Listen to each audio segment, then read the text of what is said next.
Hey y'all, Billy from Perma Pastures farm. Okay, this is a compost pile. There are many like it, but this one is mine.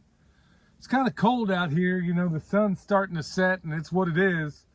And I'll be honest with you, these piles, this one, there's another one down there, it's an 18-day pile. I'll be honest with you, I haven't been as on top of it as I would like to be, as I historically would have been. But that is the nature of farm work. But it also goes to show you that this stuff can be forgiving. So here it is. Let's come over here, milk boy. We're gonna go over here. And remember, going back to those zones, this one here is about as close to compost as you're gonna get. And what we have, if Michelle just pans up and down this driveway a little bit, you can see that we have an orchard on this side of the driveway that's emerging. A lot of the leaves are off. In fact, it's strange because last year I remember the leaves weren't off on a lot of these guys until about January, so it made weird pruning, I'll say that. Here it is, we got every bit of 3 cubic yards up in here, and let's just kind of get down in it. You'll have to come in a little bit close. You can see there's still a little bit of heat coming off of there. Maybe you can see that, maybe you can't. But look here, that is compost, okay? That's beautiful. And that's exactly what we all, that's all, I mean, this is really in a nutshell what we all have to be doing right now. Now, this is an older pile. I'm not gonna worry about flipping this right now, but I guess on the aggregate, I got something else to say. Last time I did a compost pile, we talked about a presidential run. And here is my Secretary of Defense. Ain't that right? Secretary Milk Boy. Yeah, look at that, stands right, look how loyal he is. That's how he rolls. You know, when it comes to this compost, you know, we're hearing a whole lot of stuff right now with the things that are going on in this world. There's a whole lot of former homestead channels that have now become doom and gloom people, half of which don't have a clue what they're talking about. You know, they got into this homesteading thing, let's say a couple of years ago, and now all of a sudden they're survival and prepping experts. But I think a lot of us know who those people are. And, you know, maybe for the short term, it's working out well for them. And I wish you the best of luck. You're the one that's got to sleep with yourself at night. But if we're talking about what we can really do, the reason why I pointed out this emerging orchard, now down there at the bottom of that low ground where I know it's hard for you to see, that will eventually be a pretty good sized pond.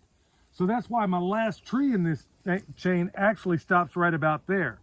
But going right back to zones, okay? This stuff is in very close proximity to where I'm just going to kind of demonstrate it. Michelle, you'll have to keep up. I'm going to demonstrate it where I can literally take this stuff, take 1, 2, 3 steps over here, put it around that tree. This one just happens to be an apple. Looks like now these things here, these guards no longer have to be there, okay? And in fact, we found out that with the bone sauce, it's not even necessary. Now, I'm not worried about messing up this limb right here because this thing is all coming off anyway. Look, y'all. Well, I'll go ahead and we'll just hold it right there and I'll come back in a minute. And I'm using this rice knife because it's what I have handy. And I'm on, if you get in close, you can see that I'm on this side of that healing collar, which is right here, okay? Now, I can sit here and go, look at that. This is how well that thing works. So we got that clump of grass that was growing up in there. But what we're finding out is that when we put bone sauce on this stuff, even the voles, I'm not going to tell you that it's good for that. I'm just saying I'm willing to take the risk. Not that that thing's going to do any good on voles anyway. But this is a red Gravenstein apple. And what we're trying to get to around on this is, first of all, this soil here did not look like this. This was hard pan junk. You can even see the remnants of a bone that's still up in here that didn't get composted. My point being, in all of this, what I'm trying to point out here is that that compost pile is in very close proximity to this apple. These other branches will get pruned off too, but that's another video altogether. So look at how easy it is when you zone this stuff up. I know we've talked about zones before, but look how easy this can be. I want to make sure Michelle transplanted all the strawberries that were over there that were invasive, basically put them over here. Now, all I got to do, because I put that in the right zone, is literally pile this up. I'm going to show you because people keep asking, well, how high should I go? Well, I'm going to show you right now how high I go. And I got to do this without stepping on stuff. Without covering up my oregano and thyme. Yeah. So if that happens, this won't be such a pleasant Thanksgiving, you dig? Well, it seems that YouTube wasn't too happy with my last video regarding my presidential run, which is fine because, you know, I guess maybe they disapproved of my Secretary of State. They have their little cute ways of letting you know they're not happy with you, but I don't live by their leave. That's the mark of a free person, right? So I'm gonna do what I want, and they can do what they want, and that's just the way it's gonna be. So, like I said, maybe we should have a pimp in the White House. We'll talk more about that in other videos, especially when I get my cabinet all squared away. But I'm letting you know that the primary purpose of this video is zones. Zones. When William does consultations or when I do them, we might even talk to Eric Sider about this too. The number one biggest problem that most people that we run into is that we'll lay this out in such a way to where it's efficient. And I'm going to say something, it may be controversial, but since when do I care about that? If you are not able to do this kind of work and do it dispassionately, basically meaning that you can't remove your feelings from the equation, you're going to have a very inefficient homestead. I promise you that. But the number one thing that we all run into is people put things where they feel where it ought to go as opposed to where functionally it should go. If you want the biggest way to make your homestead inefficient, just go ahead and start putting things where you feel like they ought to go. You can have this metaphysical relationship or an animistic worldview to the things around you, and that's all well and good. But at the end of the day, if I got a compost pile that's situated all the way up that hill, instead of where it is, it added that much more time to my day. People often ask Danny and Wanda down at Deep South Homestead, they don't believe that two people can do all that work. I've been there. I've seen them do it. And because it's so efficient, they have time to spare. It's things like this. If you ask Danny, you can go and ask him. He's a friend of mine, a real good friend of mine. He'll tell you one of the number one means in which they're able to get so much done is their ability to zone things where they ought to be. This, without a doubt, in my opinion, is the number one reason why people get burned out with homesteading. It really is. Not putting things where they belong and putting them where you feel like they ought to go. Now, I'm putting an emphasis on this, on the feel part, because in these days, it seems like we govern everything on the basis of our feelings, not on the basis of empirical evidence or anything else that makes any kind of sense. We don't base it on any of that kind of stuff. We base it on, oh, I feel like my chicken house should go in zone 5, and then you sit there and wonder why coyotes are eating up all your birds. And look, my Secretary of Defense just basically gave me an amen right there. That's our number one problem with all this. But if we can this is why it's always best. It doesn't have to be me. It doesn't have to be anybody around here. It could be a friend that has at least some understanding about how this stuff goes. Have them look at it and ask yourself, does it make sense? Okay? Does it make sense to put this over there, even though the relationship between your chickens and your compost should be a pretty tight relationship? So ask yourself, does it? And there are times, don't get me wrong, there are times when it makes sense this time of year and through the winter months to maybe put them indoors because outside they're not that big a benefit. And there's a whole nother set of reasons for that too. Maybe they're better served indoors and they could still be producing compost. Maybe it just goes a little further. But think about this. I got trees all the way up and down here. I don't have a tractor.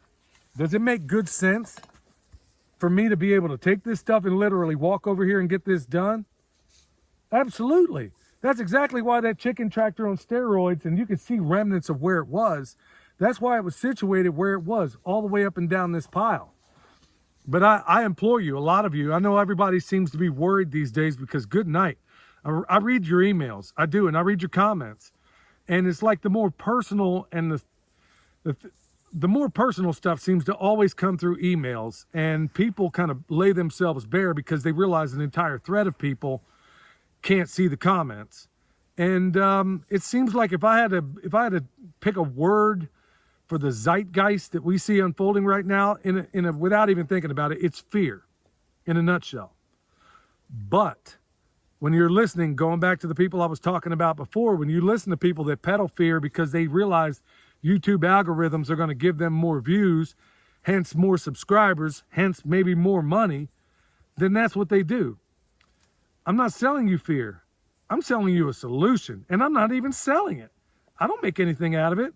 I'm just telling you things that will make your life a whole lot easier, and putting these things in the zones, making this stuff. Look at this, y'all. This is pure life right here on this farm that we made, okay? We partnered with our chickens. We worked in this commensal relationship to produce compost that is so good that I can't buy it. How cool is that? You can't buy it.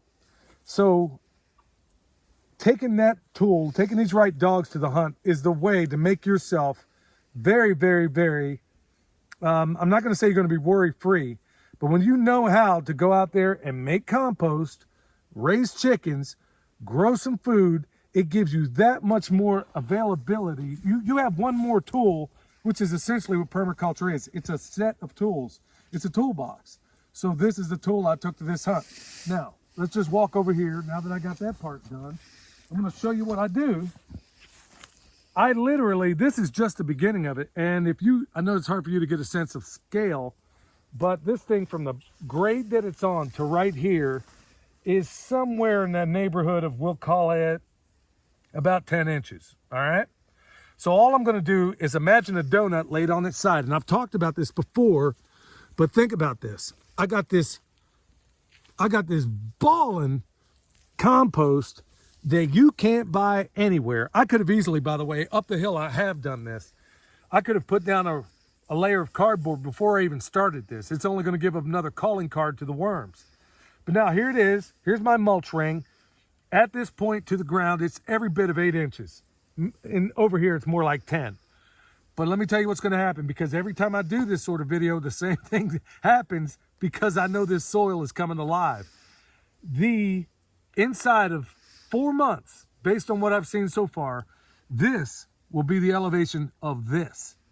And the way that happens is that because we have so much life in this soil, worms are going to come up here. All these other wonderful things are going to come up to the surface, say, oh, we got a buffet up there. And they're going to drag it down. They're going to exchange it with the soil. They're going to take what was really rotten, lousy, compacted soil, and they're going to turn it into something very, very magical.